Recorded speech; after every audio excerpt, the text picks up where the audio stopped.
بسم الله الرحمن الرحیم. السلام علیکم ګرانو کتونکو. نن ما غوښتل چې د طالبانو د امریکې ترمنځ چې کوم مذاکرات ناکام شو یا ختم شو، د هغې نه پس د طالب ډلې چې کوم دی د عباس ستانکزی په مشرۍ کې ماسکو ته ولې لاړل.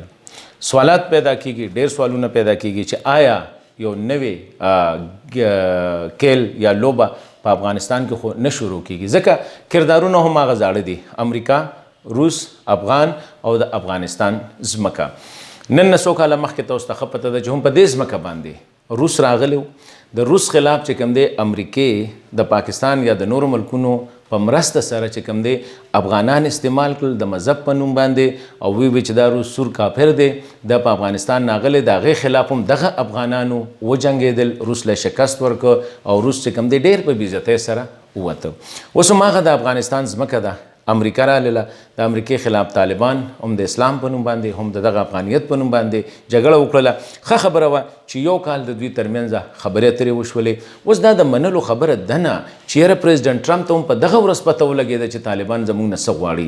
روزانه بنیاد باندې زلمی خلیلزاد د خپل مشرانو سره په امریکا کې په رابطه کې و. هغه به روز چې طالبان غواړي څه موږ ورکوو، څه په څه څیزونو باندې موږ تر اوسه پورې اګري شوي یو، زموږ چې کوم دی په هغې باندې په اصلاح شوي یا پخلا شوي یو.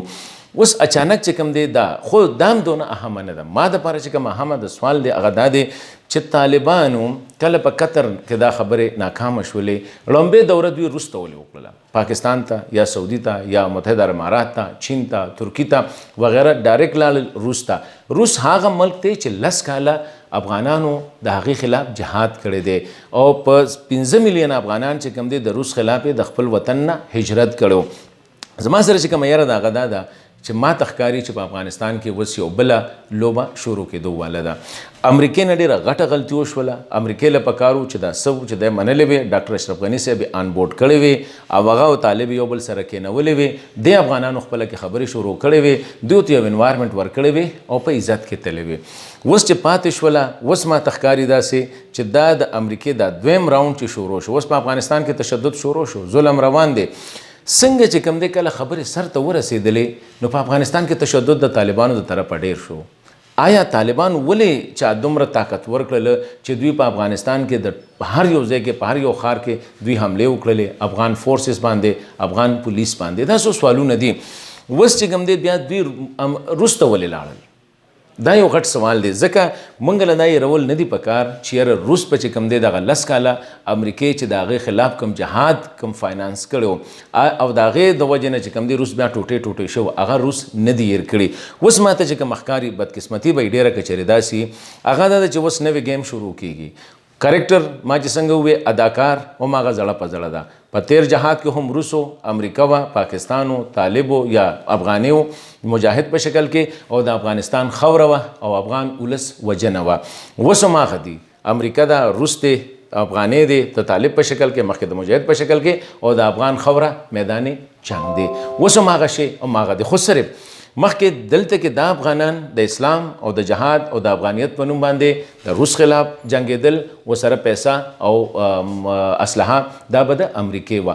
اوس ما ته ښکاري چې کردار بدل دی. اوس به د امریکې خلاف هم دغه افغانۍ د افغانستان په خاوره به جنګېږي، خو پیسه، اسلحه او د شاته نه سپورټ به د روس وي. وجه دا ده چې زه دا ګڼمه چې هم دا لوبه اوس په روس چې کوم دی هماغه بدله ما ته ښکاري چې د امریکې نه د افغان په خاوره باندې، خو په دې کې نقصان به د چای د غریب افغانانو.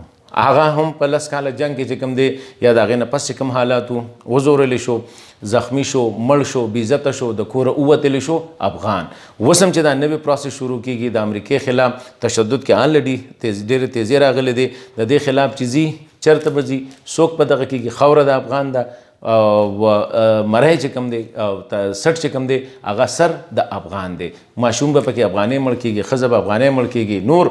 نو ما دا وی چې یاره نننۍ ویډیو کې زه لږ خپل زموږ خاص توګه افغاني مشران ډاکټر اشرف غني صاحب ډېر پوه سړی دی، ډاکټر عبدالله صاحب، حامد کرزی صاحب، لږ پکار دا دي چې او سره د طالب مشران چې تر کومې پورې به دا افغانان غریبانان په دې خپله خاوره کله د امریکې خلاف جهاد کوي، کله به د روس خلاف جهاد کوي، کله به امریکا راځي دا جهاد به فاینانس کوي د روس خلاف، کله به روس راځي هم دغه جهاد به فاینانس کوي د امریکې خلاف، خاوره به د افغان تباه کیږي، سر به د افغان تباه کیږي، کور به د افغان لنګیږي. دا یو سوال دی چې ما وی چې نن دی ویډیو کې ما تخکاری داسې چې دا روس ته د طالبانو تلل چې کوم دی دا د افغانانو لپاره یو نیک شګون نه دی.